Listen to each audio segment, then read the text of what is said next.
नमस्कार विद्यार्थी मित्रांनो, इंडस्ट्रियल इंजिनिअरिंगच्या लेक्चर सिरीजमध्ये तुमचं स्वागत आहे.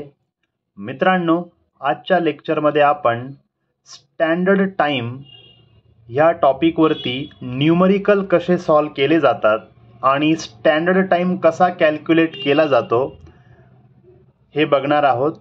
मित्रांनो, या ठिकाणी आपण एक एक्झाम्पल घेतलेलं आहे. तुमच्या समोर एक एक्झाम्पल आहे. ते एक्झाम्पल अगोदर आपण काय आहे ते समजून घेऊया. बघा मित्रांनो, काय म्हटलंय,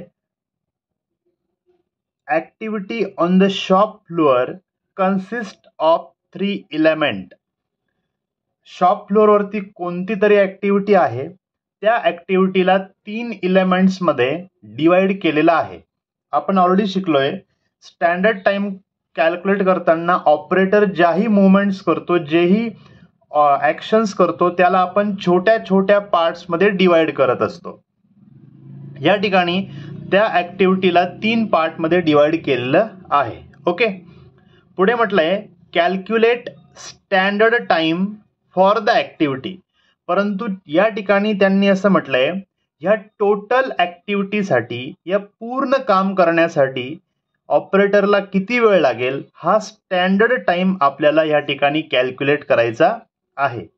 या ठिकाणी ऍक्टिव्हिटी देताना त्यांनी 3 पार्ट्समध्ये 3 एलिमेंट्समध्ये दिलेली आहे, परंतु स्टँडर्ड टाइम हा पूर्ण ऍक्टिव्हिटीसाठी कॅल्क्युलेट करायचा आहे. ओके, पुढे म्हटलंय total allowances are given as a percentage of normal time. मित्रांनो, हे स्टेटमेंट अतिशय महत्वाचं आहे. बऱ्याचदा न्यूमरिकल सॉल्व करताना या ठिकाणी मुलांची थोडीशी चूक होऊ शकते. Total allowances are given as a percentage of normal time. मित्रांनो, ह्या न्यूमरिकलमध्ये जे अलाउन्सेस तुम्हाला दिलेले असतील, हे सर्व अलाउन्सेस तुमच्या नॉर्मल टाइमच्या पर्सेंटेजमध्ये तुम्हाला कॅल्क्युलेट करावे लागतात. हे कसे करतात ते मी पुढे सांगणारच आहे. या ठिकाणी आपल्याला एक टेबल सुद्धा दिलेला आहे. बघा, या ठिकाणी टेबल आहे, एलिमेंट दिलेले आहेत 1, 2 and 3. मित्रांनो, या ठिकाणी एलिमेंट ABC असं लिहून येईल किंवा ऍक्च्युअल कुठल्या मुवमेंटचे नाव येतील. फॉर एक्झाम्पल, जॉब क्लॅम्प करणे, ऑपरेशन करणे, जॉब अनक्लॅम्प करणे, चेकिंग करणे, असं पण येऊ शकतं एलिमेंटमध्ये. जे असेल ते वेगवेगळे एलिमेंट्स या ठिकाणी दिलेले आहे. त्यानंतर इथे ऑब्झर्व टाइम दिलेला आहे मित्रांनो, मिनिट्समध्ये. ऑपरेशन 1 साठी, एलिमेंट 1 साठी, एलिमेंट 2 साठी सेपरेट ऑब्झर्व टाइम आहे. तुम्हाला सर्वांना माहित आहे मित्रांनो, ऑब्झर्व टाइम हा आपण स्टॉपवॉच वरती घेतलेला टाइम आहे. त्यानंतर रेटिंग फॅक्टर दिलेला आहे प्रत्येक एलिमेंटसाठी. आणि ह्या ठिकाणी मित्रांनो टोटल अलाउन्सेस आपल्याला दिलेले इन पर्सेंटेज. या ठिकाणी 3ही एलिमेंटसाठी डिफरंट अलाउन्सेस आपल्याला दिलेले आहे. आणि मी मगाशी सांगितलं की या ठिकाणी हे जे अलाउन्सेस असतात, हे अलाउन्सेस तुमच्या पर्सेंटेज ऑफ नॉर्मल टाइम एवढे असतात, हे लक्षात घ्या. ओके, ते कसं आता आपण पुढे बघणार आहोत. चला तर मित्रांनो, इथे एक लक्षात घ्या की ह्या ठिकाणी ह्या प्रकारचे न्यूमरिकल सॉल्व करताना आपण सर्वात अगोदर ऍक्टिव्हिटी पहिल्यासाठी आणि ऍक्टिव्हिटी सेकंडसाठी आणि ऍक्टिव्हिटी थर्डसाठी सेपरेट स्टँडर्ड टाइम कॅल्क्युलेट करतो. मी पुन्हा सांगतोय की जेवढ्या ऍक्टिव्हिटी दिलेल्या असतील, जेवढे एलिमेंट्स दिलेले असतील, त्या प्रत्येकासाठी सेपरेट स्टँडर्ड टाइम कॅल्क्युलेट केला जातो. आणि त्यानंतर तिघांचा स्टँडर्ड टाइम, आता इथे 3 एलिमेंट आहेत म्हणून ह्या 3ही एलिमेंटचा स्टँडर्ड टाइम ज्यावेळेस मी एकत्र करेल, त्यावेळेस मला टोटल ऍक्टिव्हिटीचा स्टँडर्ड टाइम कॅल्क्युलेट करता येईल. ओके, चला मित्रांनो आपण सुरुवात करूया. जसं आता या ठिकाणी लक्ष द्या की सर्वात पहिली जी गोष्ट आहे मित्रांनो, ती म्हणजे आपण प्रत्येक ऍक्टिव्हिटीसाठी डिफरंट स्टँडर्ड टाइम करणार आहोत. आता सर्वात पहिले आपण घेऊया ऍक्टिव्हिटी 1. फर्स्ट ऍक्टिव्हिटीसाठी आपण स्टँडर्ड टाइम कॅल्क्युलेट करणार आहोत. मित्रांनो, तुम्हाला सर्वांना माहित आहे की स्टँडर्ड टाइम कॅल्क्युलेट करण्याच्या अगोदर आपल्याला बेसिक टाइम कॅल्क्युलेट करावा लागतो. आणि हा बेसिक किंवा त्याला नॉर्मल टाइम असं सुद्धा म्हटलं जातं. आणि हा बेसिक किंवा नॉर्मल टाइम आपण कशावरनं कॅल्क्युलेट करतो? करेक्ट आहे, आपण तो कॅल्क्युलेट करतो ऑब्झर्व टाइम वरनं. आणि आपल्याला आपल्या न्यूमरिकल मध्ये ऍक्टिव्हिटी 1 साठी ऑब्झर्व टाइम दिलेला आहे. मग आपण सुरुवात करूया. जसं की या ठिकाणी आपण लिहू शकतो मित्रांनो, बघा सर्वात पहिला आपण लिहूया basic time is equal to, okay हा फॉर्म्युला आहे आपला, basic time is equal to observed time, okay observe time into rating factor, okay rating factor. या ठिकाणी मित्रांनो न्यूमरिकल मध्ये तुम्ही बघितलं असेल, फर्स्ट इलेमेंट साठी आपला ऑब्झर्व टाइम आहे 1.20 मिनिट्स. ओके मी इथे लिहिणार आहे 1.20 मिनिट्स इनटू रेटिंग फॅक्टर. तर फर्स्ट इलेमेंट साठी मित्रांनो या ठिकाणी फर्स्ट इलेमेंट साठी रेटिंग फॅक्टर आहे 80%. ओके 80% आहे. ओके या ठिकाणी आपण स्टँडर्ड टाइम लिहू शकतो. हे कॅल्क्युलेशन असणार आहे मित्रांनो 0.96 मिनिट. अशा पद्धतीने आपण ऍक्टिव्हिटी 1 साठी बेसिक टाइम कॅल्क्युलेट केला. आता मित्रांनो आपण कॅल्क्युलेट करणार आहोत स्टँडर्ड टाइम.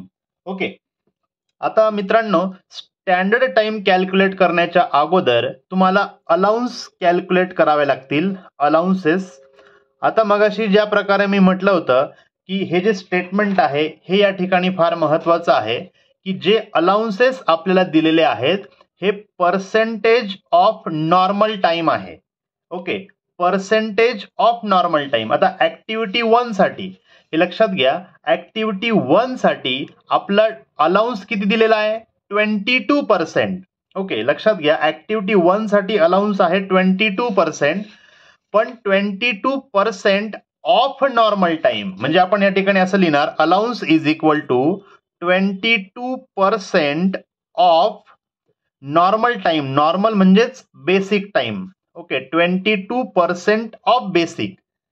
याचाच अर्थ असा होतो मित्रांनो 22% म्हणजे 22/100 इंटू बेसिक टाइम जो आपण आता कॅल्क्युलेट केला आहे 0.96. हे जे कॅल्क्युलेशन आहे हे मित्रांनो येणार आहे 0.211 मिनिट. ओके हे कॅल्क्युलेशन आहे 0.211 मिनिट. यानंतर मित्रांनो आता आपला अलाउन्स कॅल्क्युलेट झालेला आहे.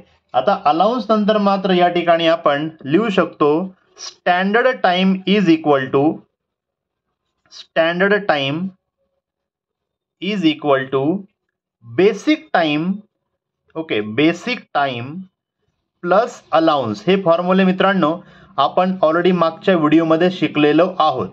Basic time plus allowance. आता या ठिकाणी मित्रांनो लक्षात घ्या बेसिक टाइम आपण कॅल्क्युलेट केलेला आहे 0.96. ओके 0.96 प्लस अलाउन्स या ठिकाणी मित्रांनो आपण कॅल्क्युलेट केलेला आहे 0.211. 0.211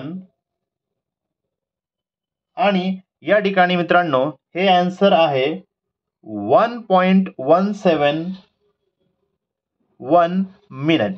ओके हा झाला मित्रांनो ऍक्टिव्हिटी 1 साठीचा स्टँडर्ड टाइम. लक्षात घ्या standard time for activity first. Activity first साठी हा स्टँडर्ड टाइम या ठिकाणी आपण कॅल्क्युलेट केलेला आहे. मित्रांनो याच पद्धतीने आपल्याला ऍक्टिव्हिटी 2 साठी आणि ऍक्टिव्हिटी 3 साठी स्टँडर्ड टाइम कॅल्क्युलेट करायचा आहे. मित्रांनो ऍक्टिव्हिटी 1 साठीचा स्टँडर्ड टाइम आपण कॅल्क्युलेट केला. आता ऍक्टिव्हिटी 2 साठी पुन्हा सेम बेसिक टाइम आपण कॅल्क्युलेट करणार. Basic time is equal to observe time into rating factor. 90% rating factor दिलेला आहे. मग हा आपला बेसिक टाइम आला 0.45 minutes. Allowance 19% of basic time दिलेला आहे. मग 19% ऑफ बेसिक, बेसिक आपला आहे 0.45. या पद्धतीने इथे आपला अलाउन्स आलेला आहे 0.085 मिनिट्स. मग standard time is equal to basic time. Okay हा बेसिक टाइम प्लस त्यामध्ये आपण अलाउन्स ऍड केला. मग हा झाला सेकंड ऍक्टिव्हिटीसाठी स्टँडर्ड टाइम. याच पद्धतीने मित्रांनो तुम्ही सेम कॅल्क्युलेशन जर केले तर हा स्टँडर्ड टाइम येणार आहे तुमचा ॲक्टिव्हिटी 3 साठी. बघा मित्रांनो, या ठिकाणी ॲक्टिव्हिटी 1, 2 आणि 3 या तिन्ही ॲक्टिव्हिटीसाठी या ठिकाणी स्टँडर्ड टाइम आपण कॅल्क्युलेट केलेला आहे. आता आपल्याला टोटल ॲक्टिव्हिटीसाठी जर स्टँडर्ड टाइम कॅल्क्युलेट करायचा असेल, standard time for total activity, तर या ठिकाणी आपण करणार आहे element okay standard time for element 1 plus element 2 plus element 3. या ठिकाणी मित्रांनो तिन्ही इलेमेंटचे जर आपण ॲडिशन केली तर हे आहे बघा, 1 साठीचा टाइम होता आपला 1.171 plus 0.535 plus 0.72 is equal to 2.42 minutes. मित्रांनो 2.42 minutes this is the standard time for total activity. Okay मित्रांनो, हे सेकंड न्यूमरिकल आहे. आपण बघूया. A shop floor activity consist of 3 elements. Calculate standard time for the activity. The allowances given as percentage of normal time. या वाक्याचा अर्थ कसा होतो आता ते आपण कॅल्क्युलेशन करून समजून घेतलं. मित्रांनो या ठिकाणी हा टेबल आपल्याला दिलेला आहे. न्यूमरिकलमध्ये गिवन डेटा आहे. थोडासा वेगळा डेटा आहे मित्रांनो मागच्या न्यूमरिकलपेक्षा. या ठिकाणी मित्रांनो काय बघा की एलिमेंट्स आपल्याला दिलेले आहे. ऑब्झर्व टाइम, तिन्ही ॲक्टिव्हिटी ABCचा ऑब्झर्व टाइम दिलेला आहे मिनिटमध्ये. रेटिंग फॅक्टर या ठिकाणी दिलेला आहे मित्रांनो, रेटिंग फॅक्टर. त्यानंतर मित्रांनो मागच्या न्यूमरिकलमध्ये डायरेक्टली अलाउन्स तुम्हाला न्यूमरिकलमध्ये गिवन होता, दिलेला होता. या ठिकाणी मात्र काय केलंय बघा, या ठिकाणी रिलॅक्सेशन अलाउन्स तुम्हाला दिलेला आहे तिन्ही ॲक्टिव्हिटीसाठी. डिले अलाउन्स तुम्हाला दिलेला आहे तिन्ही ॲक्टिव्हिटीसाठी आणि पर्सनल अलाउन्स दिलेला आहे. टोटल 3 अलाउन्स, वेगवेगळे 3 अलाउन्स या ठिकाणी तुम्हाला या न्यूमरिकलमध्ये दिलेले आहे. मागचं न्यूमरिकल जर आपण बघितलं तर मागच्या न्यूमरिकलमध्ये डायरेक्टली टोटल अलाउन्स दिलेला होता. या ठिकाणी मात्र 3 वेगवेगळे अलाउन्स दिलेले आहेत. अशा कंडिशनमध्ये मित्रांनो काय करायचं आणि कसं सॉल्व्ह करायचं ते आता आपण बघूया. मित्रांनो ॲक्टिव्हिटी A साठी मी संपूर्ण कॅल्क्युलेशन करून दाखवतो. त्याच पद्धतीने ॲक्टिव्हिटी B आणि C साठी कॅल्क्युलेशन असतील. त्यानंतर आपण तीनही ॲक्टिव्हिटीचा स्टँडर्ड टाइम एकत्र करणार आहोत. या ठिकाणी न्यूमरिकलमध्ये व्हिडिओची लेंथ जास्त होऊ नये यासाठी ॲक्टिव्हिटी A साठी मी कॅल्क्युलेशन करून दाखवतो.